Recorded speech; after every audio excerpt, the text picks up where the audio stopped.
We're continuing tonight a series of lessons that we began 2 or 3 weeks ago concerning God's will and God's Word. And it really comes out of 2 or 3 things that have been going on, at least in my life. You hear people talk about they marry somebody or they do something, and there's just no rhyme or reason why they did it except they wanted to do it. And they say, I just think that's God's will for me. They feel like there's some nudge, some urge to do so. And then I had a friend who called me about his wife who passed, was involved in an email. And I said, look, nobody knows her better than you and God. And if you knew where she was going, you knew her thoughts, you knew what her will was, go ahead and finish that email out to the person who was unfaithful that she was trying to work with. And so I started thinking that really that's the way it is with God and His will and His Word. There was also a lesson I heard from a younger man in North Alabama, and he took a number of issues that I believe you can find some Bible passages on and that you can make some decisions about that really reflect God's will. And he basically said you can't. The brethren have misused passages, and so he basically said this is just all culture and whatnot. And one of the things that I want to talk about tonight that we mentioned last week we would get to deals with something that's really common in our day and age, and that is body art. What's the will of God on body art? Tattoos and piercing and so on. And what we have been doing is we've been looking at the fact that we can know God like we know a person. We can know their past.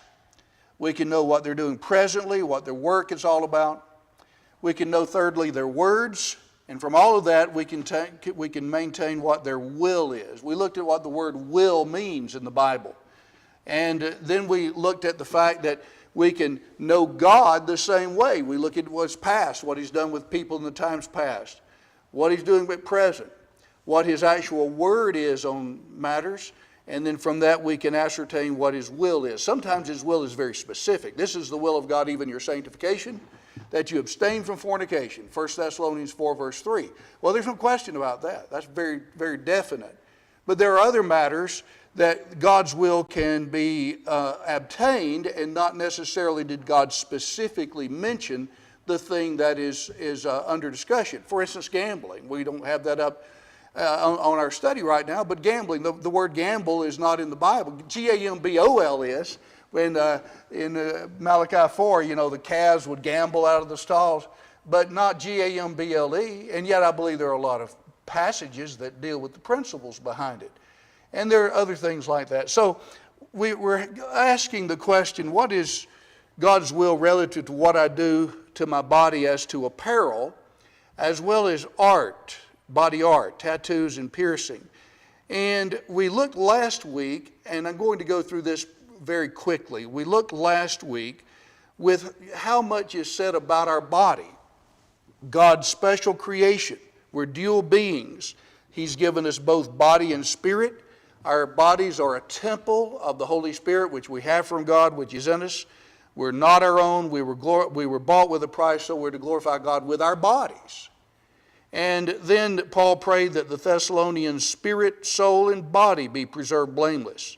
And in Romans 12, we're to present our bodies a living sacrifice, holy and acceptable to God, which is our spiritual service. And we're not to, including our bodies, not conform our use of them to the world, but rather transformed by the renewing of our minds. I appreciated Jonathan leading the last song that he led, all of them for that matter, but holy, holy, holy. That idea of separate from sin and set apart to God is the idea of holiness. It's the same idea of being a saint, separate from sin and unto God. And that's really a part of all this that we're talking about. What is God's will? Whatever it is, it sets me apart from from sin rather, and it unto God. And we talked about clothing, how God has said something about clothing since the beginning. Nakedness is said to be a shame. Viewing one's upper body is reserved for marriage. We looked at 1 Timothy 2 and some of the words there, what modesty is, what shamefastness, propriety, and so on. And we'll just not take time to that for that. That was our last chart that I'm glancing at right now, relative to what I do to my body as to apparel, and not to use it as I please, but as what should please God, and to present it a living sacrifice, not fashioned according to trends or fashions of the world. And whatever I wear should reflect an inner sense of a Godward attitude, which is godliness, as Paul said, through good works in 1 Timothy 2. Well, let's go on to what we were wanting to talk about tonight. What about body art? Tattoos in particular, and piercing. Well, the brief definition of a tattoo, I think all of us know, but is a mark on the body made by inserting indelible ink into the dermis, the skin, through puncturing or incision. And there is a long history of tattoos. Before we get to the Bible principles, I think it's helpful just to go back. I think a lot of people just think, I like that, and they don't think, well, what's it associated with? Does it have a history to it? What has been the associations with it? Constantine decreed that individuals condemned to fight as gladiators or to work in mines could be tattooed on legs or hands, but not on the face, which he said was been formed in the image of the divine beauty, and it should be denied as little as possible. In 786, one in the Roman Catholic Church, Pope Hadrian I prohibited tattooing altogether due to its association with superstition, paganism, and what they considered marginal classes. And I think from everything, and I'll say more about the history, but I think everything I've read, if it's not done to you by a superior because of being a slave or because of some supernatural, superstitious thinking, if tattooed voluntarily, tattoos reflect what is most important to a person. I think that just boils it down. What is most important to the person. It could be the name. It could be mama. It could be the name of a girlfriend. It could be the name of a wife. It could be the name of some person. I've tried to do a considerable amount of reading the last several weeks on the subject. And it's interesting how many people have said they got a tattoo of their girlfriend and then they broke up. And then what happened after that? And there's a problem with that.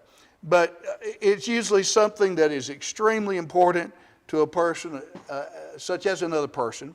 It can be an object. It could be. I've seen out at Donaldson some motorcycles.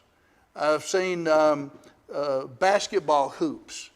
I've just seen all kinds, and I know you have also, all kinds of objects. It could be a Ferrari or a Corvette or a Mustang. I've seen those on people's arms. And seen all kinds of things on the neck and the chest area. So they reflect what is most important to a person. We'll come back to that in a little bit. And I have to say, I'm in my 60s. You probably knew that. But that puts me back to 1960. And in the 60s, as far back as I can remember, tattoos were usually seen on men who had come home from the armed forces, sometimes mostly sailors, motorcycle bikers of the, not like Brother Gene, but of the rough countenance type, and convicts, people in prison, those living on the edge, people who are seemingly wanting to be rebels against God, rebels against what may be decent, what may be law and order. But that's been my observation in 60 plus years. Now, I see it all over the place. I see it a lot on women. I never used to see it on women. I see it on the backs of necks of women. I see it on their feet sometimes when I have to look at them. I see it on, ankles, legs. You see if there's a part exposed and you just happen to see that it's like it's all over, then that makes you wonder. I wonder if there are places on the body elsewhere I cannot see that there are other tattoos. They're on young people as well as the ones that we just mentioned in the first place with ex-military people and otherwise. I've had a number of friends who are older who've expressed some regrets about that. And these are just overall miscellaneous thoughts that I'm just sharing with you. we were with an older gentleman a lot down in Waycross, Georgia, who was a friend of ours. He didn't have any family that was faithful. And Lee and I were young married, and we just gravitated toward him, had him in our house a lot. And if you've ever been in Waycross, Georgia in July and June, July, August, September, it's hot and it's muggy. The Okefenokee Swamp is close by. But our dear brother always had a long sleeve shirt on. I asked him one time, I said, "Brother Vic, aren't you hot in that shirt?" He said, "Well, I've got some things on my arm that I don't want anybody to see." He'd gotten it when he was in the Second World War. And he came out, and then he obeyed the gospel, and he was kind of ashamed of what he had, and he expressed regret over that, and so he just always wore a long sleeve shirt.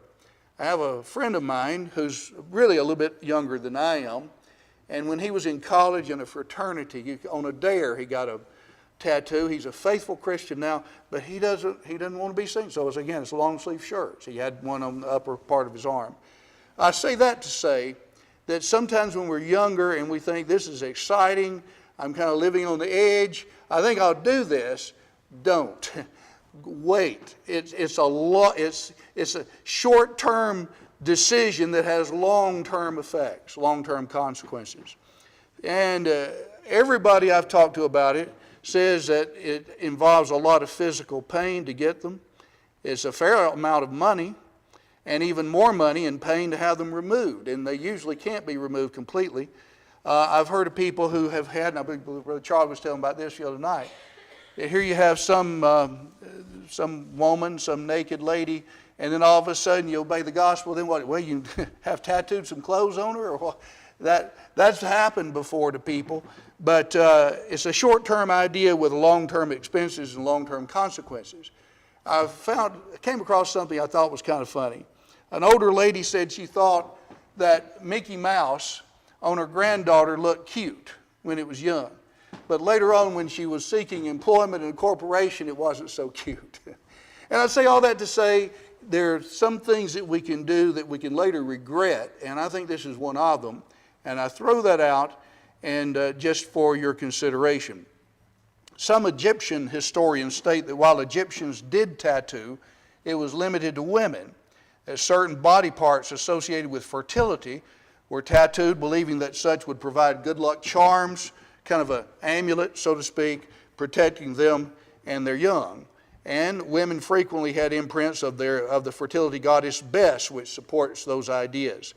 And in Canaan, the land of Canaan, back really before the time of Israel's conquering and dividing the land, and then through all the time, and evidence indicates rather than marking the body with ink, scarification measures such as slashing the body, gashing the skin, all of those kinds of things were used. And that seems to be the use of the passage that we'll go to in a moment in Leviticus 19, verse 28. The passage we also have on the chart in 1 Kings, the 18th chapter, verse 28. You'll remember that Elijah is having the contest with the prophets of Baal on Mount Carmel. And as he's made the sacrifice and the pit and everything necessary for it, and the prophets of Baal, if you'll notice in verse 27, it came to pass at noon that Elijah mocked them and said, "Cry aloud, for he's a god. Either he's musing or he's gone aside. He's on a journey. Peradventure he sleeps and must be awaked." And they cried aloud and cut themselves after their manner with knives and lances till the blood gushed out upon them. Well, that seems to be the idea of an appeal to the pagan gods by self-mutilation. Self-mutilation, and also the imprint of various tattoos in the image of the god that they might represent, was an appeal to the gods for some kind of help, some kind of a divine help from the pagan gods. Let's go over to Leviticus, the 19th chapter, though. And we're going to use that. We'll come back to this. In Leviticus 19, this is the only passage in the Bible that the word tattoo is mentioned in some of the newer translations.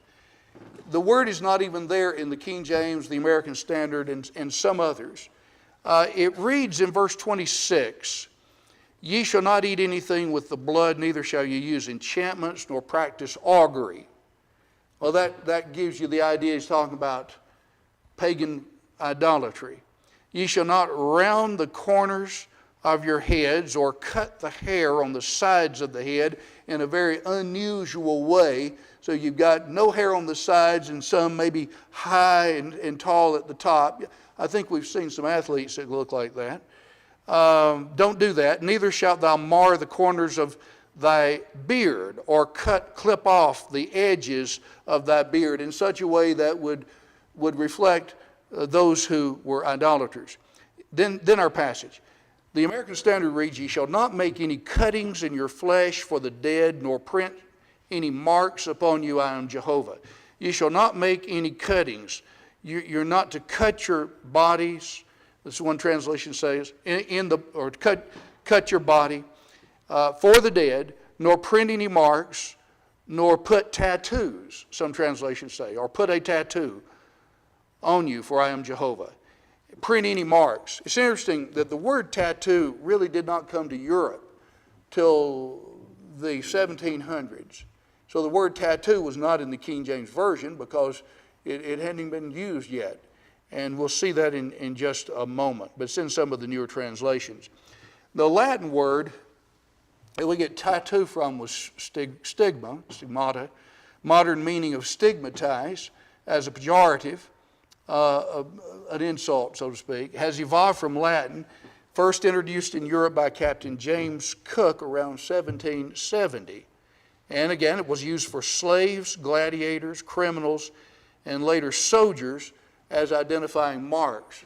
I think most of us are aware, especially with more documentaries on the Holocaust and how the Germans took Jews in the concentration camps and put all kinds of tattoos, just numbers to identify who they were. That's basically what happened way back during the days of the Romans, during the time that gladiators in the Colosseum were at work.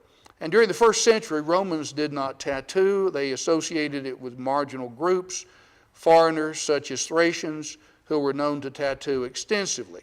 Caligula is said to have forced individuals of rank to become tattooed as an embarrassment. So the best you can say about it, it was not looked on as a good thing, even in history. Now, we mentioned the only one passage that mentions it is a passage that we just read in Leviticus 19, verse 28. It's interesting, if your Bible is similar to mine, you don't even have to open a page. If you turn to the 21st chapter of Leviticus, there are some instructions relative to priests, what they are to do and not do. Verse 4, he shall not defile himself, being a chief man among his people. Verse 5, they shall not make baldness upon their head, neither shall they shave off the corner of their beard, nor make any cuttings in their flesh. They shall be holy to their God, and not profane the name of their God for the offering of Jehovah made by fire, and so on. In other words, these were special people. The priests were special unto God, and they were not to do anything to their bodies that would deface them or in some way make them as if they were not what God intended, made something else, made to look like something else. Well, you could say in a sense, all of us, and this is not in a sense, we are all priests today. 1 Peter 2, verse 9. And a lot of the principles that applied to the priests in the Old Testament, I think you can apply to Christians today. But that's the only one passage. I want us to think about that passage for just a minute. I came across a comment by Adam Clarke that I thought was good, or at least it was helpful. Most of this is on this passage, Leviticus 19:28. Clarke said, most of the barbarous nations, or barbaric nations, lately discovered, have their faces, arms, breasts, and so forth curiously carved or tattooed, probably for superstitious purposes. Ancient writers abound with accounts of marks made on the face, arms, and so on in honor of different idols. And I put that in emphasis. In honor of different idols. It was associated with pagan practices. And to this the inspired penman alludes in Revelation, and the passage is mentioned there, where false worshipers are represented as receiving in their hands and in their foreheads the marks of the beast. So Clarke, at least, and really Clarke, that is just representative of a number of sources I consulted. they all say basically the same thing, that it was always associated with pagan practices, always associated with identifying with a god. And we'll say more about that. So tattoos were associated with pagan idolatry, the occult, as well as a fixation on death and the dead. You'll notice that back in Leviticus 19, verse 28, ye shall not make any cuttings in your flesh for the dead. The occult and these pagan practices had a lot to do with that, kind of like devil worshipers now. They have a whole lot to do, the best word I can use is a fixation, an obsession with death. And anyway, it was associated with that. And while there are no definite passages addressing the matter except this one in Leviticus 19:28, I don't believe, and let me back up. I hear people say, well, that's the Old Testament, therefore basically throw it out with the baby with the bathwater. Has absolutely, well, I understand, we'll say more about this in a moment. I understand we don't live under the specifics of the Old Testament. But the things that were written aforetime were written for our understanding, for Romans 15:4. And the things Paul said in 1 Corinthians 10 and 11, that they were written for our example to the ends of the world. And so I believe there are a lot of things about the Old Testament in principle that we ought to look for some ideas that fit in the New Testament. I'll say more about that in a moment.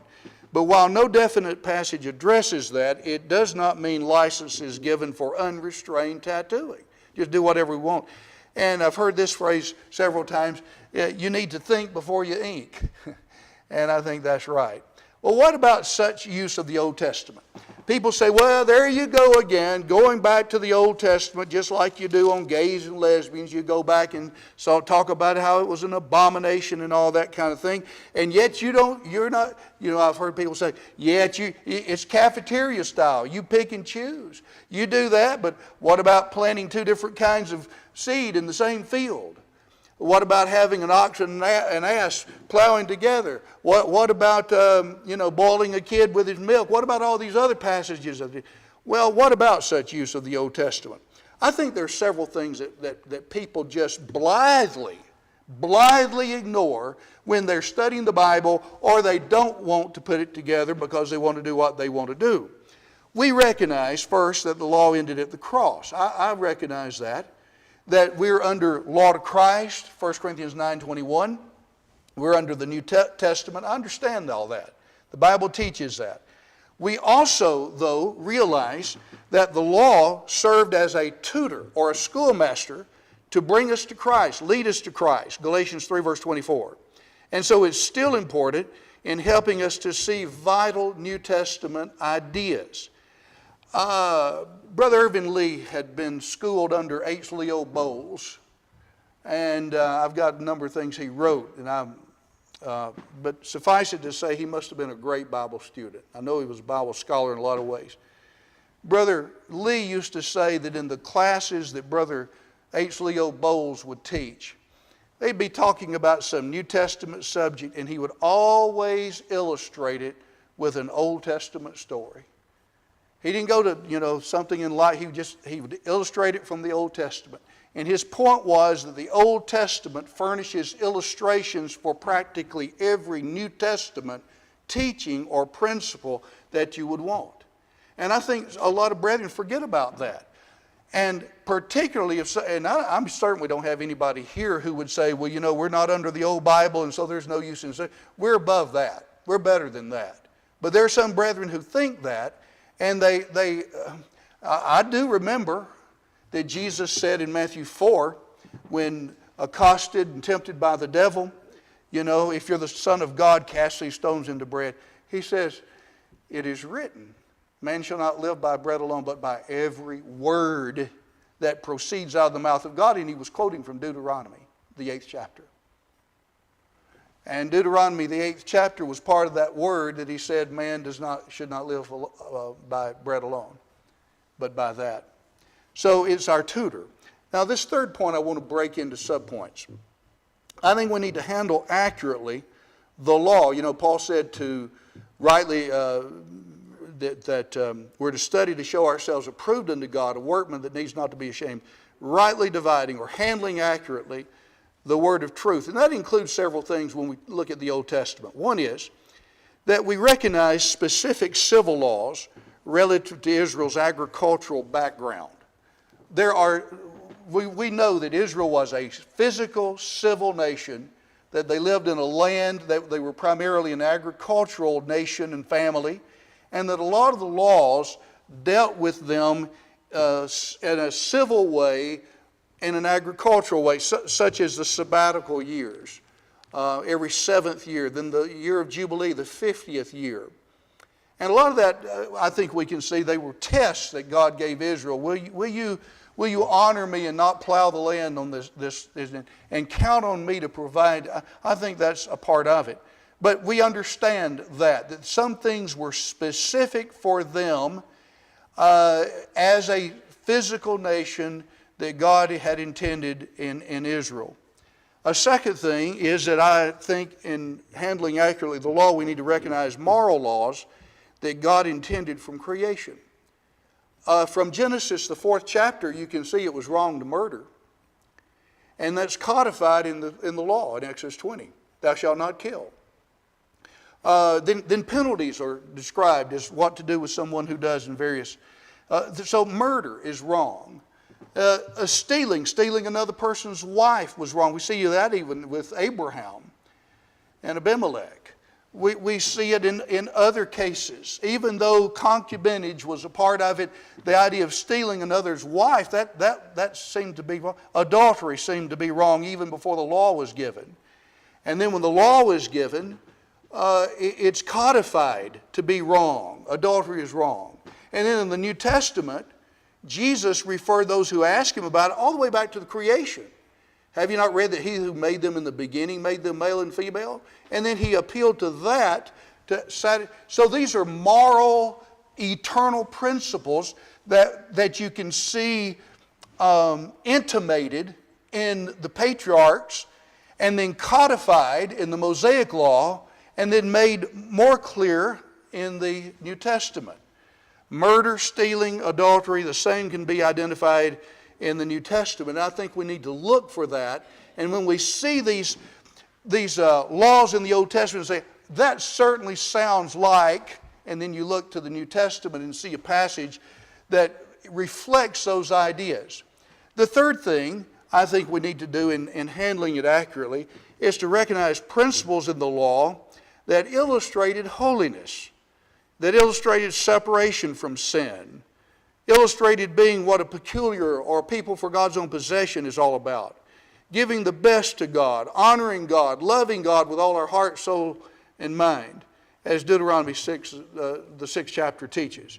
You know, the 6th chapter of Deuteronomy is a wonderful chapter that has so many principles that they never wear out. What about when your child asks you, Father, what do all these things mean? You tell, well, we were slaves back yonder in Egypt, and it was God our Father who brought us out, and here's what this reminds us of. Well, isn't that right to teach our children the same thing? We're not to tempt the Lord our God. A number of those things. In Leviticus, the 19th chapter, are you with me back here? Leviticus 19. I just want you to notice a number of things here. In verses 9 and 10 of Leviticus 19, when you reap the harvest of your land, thou shalt not wholly reap the corners of the field, neither shalt thou glean it. Leave a little for the poor. Somebody says, just throw out the Old Testament. Well, is there a principle there that you might think about in Ephesians 4, where he said, let him that stole steal no more, but let him work with his hands what is right, that he may have to give to him that hath need? Does that fit? What about the next one? Ye shall not steal or deal falsely nor lie one to another. I go to the same passage in Ephesians 4. Let him that stole steal no more, but rather let him work with his hands. Ye shall not swear by name falsely. I'd go to the Sermon on the Mount. You've heard it said, thou shalt not swear falsely, but I say swear not at all. Let your yes be yes and your no be no. Does that seem like that says the same thing? Thou shalt not oppress thy neighbor, nor rob him the wages of... In other words, be fair with people. What about 15? Ye shall do no unrighteousness in judgment. Thou shalt not respect the person of the poor, nor honor the person of the mighty. That is, don't be partial. Can we say James, the 2nd chapter? Man comes in with vile clothing, and you say, sit back here on the back row, and here's this fellow comes in with a gold ring. Oh, come right over here. Same idea. Verse 17, thou shalt not hate thy brother in thy heart. Don't rebuke him. Verse 19, keep my statutes, not let the cattle gender with a diverse kind. In verse 23, when ye shall come into the land, ye shall plant all manner of trees, then ye shall count the fruit thereof as their uncircumcised. 3 years shall they be uncircumcised, he shall not be eaten. That is, you let them grow up before. You can see the agricultural nature of all that. It's in that setting that we have verses 26, 27, 28. Then in 29, profane not thy daughter to make her a harlot. Well, I think 1 Corinthians 7, a lot of other passages would be an application of that. Verse 31, turn ye not unto them that have familiar spirits or wizards. Well, that'd be the same as what we find in Galatians 5 in the works of the flesh, sorcery and so on, the occult today. Thou shalt rise up before the hoary head and honor the face of the old man.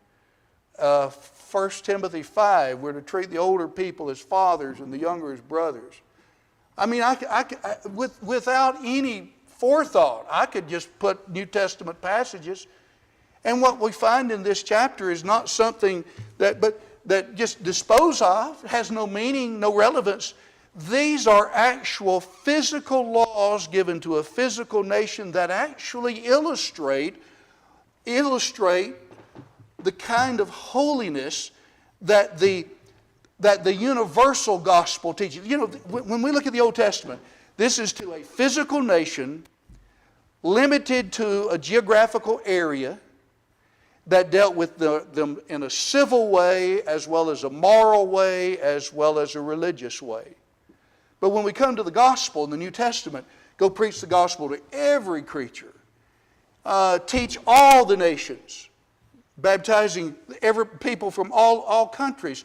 Then it's obvious that the Lord knew that the gospel would go into all different climes, all different tongues, all different areas. And so some of these specifics, such as the sabbatical years and the things that dealt with our agriculture, they're not there because you don't have everybody who is like Israel in that respect. But there are principles that are there that I think...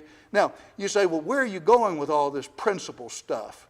Well, I'm coming back to where we were, about holiness and how we deal with our bodies, how we clothe ourselves. What do we look like before other people? Before I go and answer this, I want to think with you for about a moment. If you could have a tattoo or body art of some kind, what would you put on it? Would you put a naked lady or naked man, for that matter? Would you put, as I've seen on some people, would you put a snarling, angry face to represent your basic attitude toward mankind? What would you put? Well, I've been asked by some young people, well, what about Christian symbols? What about that? Doesn't that make it right? A friend of ours, young man, did not have a tattoo, and all of a sudden I couldn't help but see it. It was right below his T-shirt, above his T-shirt line, and he had John 3:16 on it. Well, what about something like that? Well, just 2 or 3 things. People say, well, I'm going to get a picture of Jesus. And I think, well, what? The person who told me that, I said, well, what did Jesus look like? If you got a picture of him, I'd like to see. I don't know of any people who had cameras back then. And I said, well, you know what he looks like. He had, golden hair and long flowing white robe and kind of tall. I said, yeah, the Bible doesn't speak of that. We don't know what Jesus, we don't know what God looked like or what they look like. And if we did know what they looked like, if we tried to make an image that represented one aspect of them, it would violate the principle of Exodus 20, not making any graven image, which principle is repeated in the New Testament. In Exodus 20, verse 4, thou shalt not make unto thee a graven image, nor any likeness of anything that is in the heaven above, or that is in the earth beneath, or that is in the water under the earth. Thou shalt not bow down thyself unto them, nor serve them. For I, Jehovah thy God, am a jealous God, visiting the iniquity of the fathers on the children, on the third and the fourth generation of them that hate me, and showing loving kindness unto thousands of them that love me and keep my commandments. It's interesting when we were dealing with the Persians, and the Persians allowing the Jews to take back, they didn't have idols or icons of any description. They had vessels that belonged in the temple. But the thing that differentiated between Israel and other nations, one thing, was they didn't have any idols, that is, in the temple. And now they served idols. We're not saying that they didn't do that. We know they served idols. But in the very temple, they did, because there was nothing that would adequately represent God. I will have to say this is not in the Bible, but this is an idea that I've had for a long time. That there are so many attributes of God. If you emphasize one that God doesn't emphasize, then how do you know that pleases God? For instance, Jesus is considered the Lamb, slain from the foundation of the world. Jesus is a lamb. What if I wanted to tattoo a lamb, and that represented Jesus to me? Well, what about, he's also the Lion of the tribe of Judah. What about that? He's also the way, the truth, and the life. In John, the 10th chapter, he's the gate. He's the way. There is no one image that could adequately describe the character of God. And the Bible doesn't say this, but I think that's likely one reason, maybe, that God prohibited having any kind of image that would represent Him in heaven or things in heaven. So we don't know what they looked like, and to tattoo something that you think would seems to me to be a violation of that principle. And worshiping an image of God or divine places or things is idolatry. This would apply to a tattoo of a crucifix, which is to Catholics a representation of Jesus' sacrifice. And a tattoo, again, I made this point, signifies what is supremely important to the wearer. And so what's the most important thing to you? Oh, it's going fishing down on the Warrior River. Or it's riding my bike. Or it's singing an Auburn game or a Bama game. Or what's the most important? Well, to a Christian, it ought to be to seek first God's kingdom and His righteousness. Or to love the Lord your God with all your heart, soul, strength, and mind, and your neighbor as yourself. I mean, those are the ideas that the Lord says ought to be first. Well, how do you put that in an image? How do you make a tattoo out of Matthew 6:33? How do you tattoo what the kingdom means? The sovereignty of God, the rule of God in my life. How can you paint an image of that? I don't think it's possible. So we go back to where we were last week. We go back to what God says about our body, that we're a special creation. We're a dual being. Our body is a temple of the Holy Spirit, and we're to present our bodies holy and acceptable to God. I've got some miscellaneous thoughts here I wanted to share. Obviously, all life comes from God, Genesis 1. Paul said the same in the Sermon on Mars Hill. Our bodies belong to God.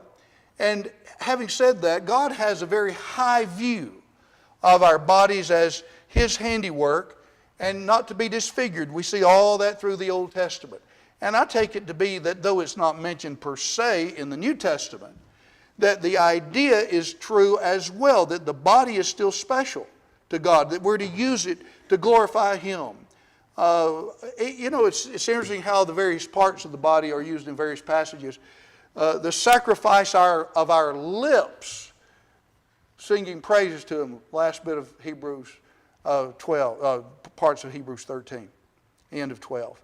So here we are with the using of the lips, using the tongue. With the mouth, confession is made unto salvation. With the heart, man believes unto righteousness. That the parts of the body are to be used for good purposes. And in the third place here, an eternal principle in both testaments is respect for both life as well as our bodies and their use to God's glory. Our culture denies God's existence, His rule and reign in our lives. And that's seen in a lot of ways. At the disregard for life at the beginning, abortion. Later on, homicides, euthanasia at the end, as well as disrespect for our bodies with alcohol and drugs. All that abounds, and I think really that's just a kind of a reflection of what we see even with body art. Given the origin, the history of tattoos, the proliferation now in the world seems to be another symptom of a growing irreverent and disbelieving culture. We're to love the Lord with all of our being, all of our heart, soul, strength, and mind, Mark 12:30, which obviously includes the righteous use of our bodies. So I'd ask any of us who've not gotten one, ask us a few questions. Why would I want a tattoo? If it's rebellion to parents, if I'm a young person, I'll show them. They've been telling me not to do that and to protect my body. I'll show them that, Well, then there's Ephesians 6, 1 through 3. Obey your parents in the Lord. This is right. Honor thy father and mother, the first commandment with promise. Well, I just want to, I feel like I need to express myself. It's self-expression. It's art. Well, the definition of modest, one of the definitions, is that which does not call undue attention to oneself. The idea of self-expression, I think we have to be careful about that. Whatever I do, I don't want to call undue in looks, in speech, whatever it is, I don't want to call undue attention to myself due to the word modest. And it certainly applies to clothing there, but I think it applies in other ways as well. In 1 Corinthians, the 10th chapter, in verse 31, Paul is talking about really doing things that honor God and that they don't put a stumbling block in the paths of others. And he dealt with idolatrous practices, eating things sacrificed to idols. And so he says in verse 31, whether you eat or drink, whatever you do all to the glory of God. Give no occasion of stumbling, either to Jews or to Greeks or to the church of God, even as I also please all men in all things, not seeking mine own profit, but the profit of the many. You can't get a more magnanimous attitude than that. That I want what is in his best interest, her best interest, and put my own feelings in the back. And calling attention to oneself. Tattoos accentuate various areas of the body, and they push people's thoughts to or on that part of the body. I'm sure all of you have heard of a tramp stamp, usually on the lower backside, lower part of the back. A tramp stamp. Surely a tramp stamp, usually indicating here's some girl that's loose. She's for sale, so to speak. That obviously does not profess godliness through good works, 1 Timothy 2. And then you got to think about my future employment, or my future, as well as my employment, my spouse. If I'm a young person, of course, you think, well, I'm 50, I'm 60, 70 years old. Yeah, but this applies to everybody. But if we're young and we want to get a tattoo, what about you want my spouse to have to look? Do you want somebody you love to have to look at something that he or she doesn't really like the rest of their lives, the rest of my life? Is it a wise use? In employment. I want to say something about that. There are a number of corporations that would not hire you if they came in an interview and you had a tattoo on you. I know of one in particular. Then they softened that and they said, if you have a tattoo, it cannot be seen. You must cover it if it's on your arm with some kind of a sleeve. If it's on your neck, we're not going to hire you. If it's on your face, we're not going to hire you. That ought to tell us something. That even worldly people in worldly corporations still have some kind of a view. This is not professional. This does not put to the public or the public image what we want to see as a professional group of people either selling a product or giving a service. And is it a wise use of money? It's expensive. If you've looked it up, several $100s. And then the medical problems associated with tattoos. There can be all kinds of staph infections that can come out of it. There can be botched jobs. I've read about a number of those. Somebody went in to get this and it didn't, the skin didn't act right with it, and it didn't end up looking anything like the person wanted. So there are problems along those lines. So as I kind of wind down, can I in good conscience, with no reservations whatsoever, and that's what Romans 14 is about, isn't it? That even if something might be right, we don't want to do something that violates another's conscience, and we want to do something that we can in all good conscience go ahead, full steam ahead.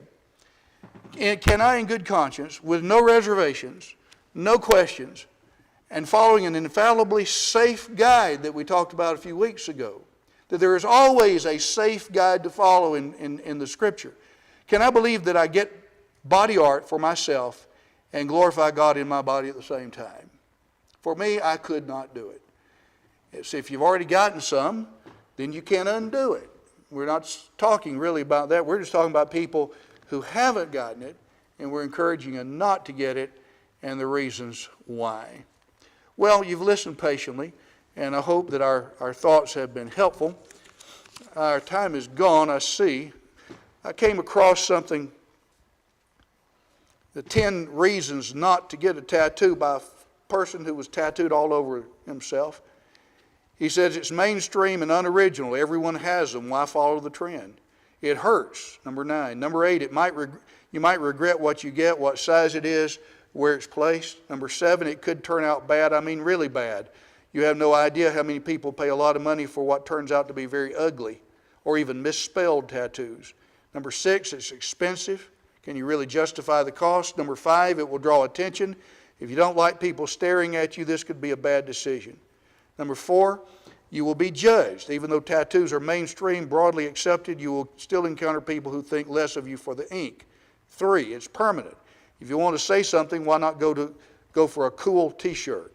Number 2, tattoo removal is expensive, even more painful than the needle.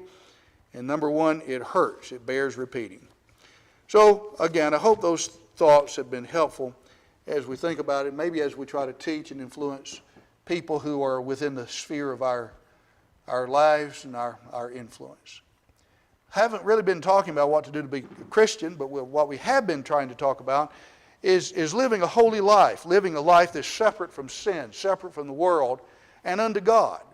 And it comes down to the fact that, it's not my will, but thine be done. It's not what I want, it's what I try to do to help somebody, to maintain myself, maintain my family, live properly, behave on the job, behave with companions and all that, and serve and love the Lord our God with all my heart. And the simplicity of living a Christian life, being separate from sin, and living that's all New Testament Christianity is about. It's the simplicity of that. And if there's something we can do to help you, come to the front as together we stand and sing the song.